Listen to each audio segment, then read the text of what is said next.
Every single time an osprey dives into the ocean,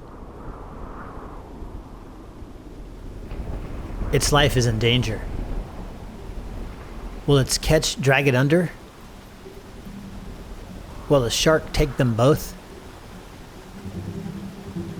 For a few precious seconds, the outcome is never quite clear.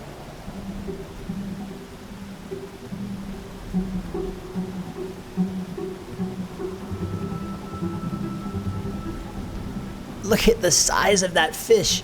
It's bigger than the bird, and it's swinging precariously like a clock's pendulum.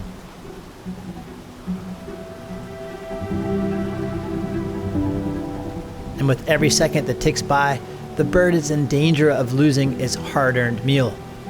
It must sink the other talons in.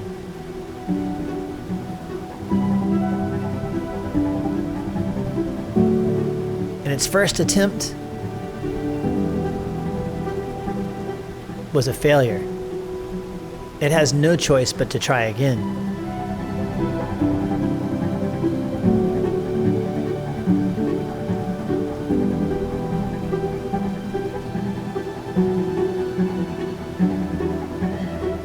And its second attempt gives the bird just enough grip to carry the large fish head on into the wind.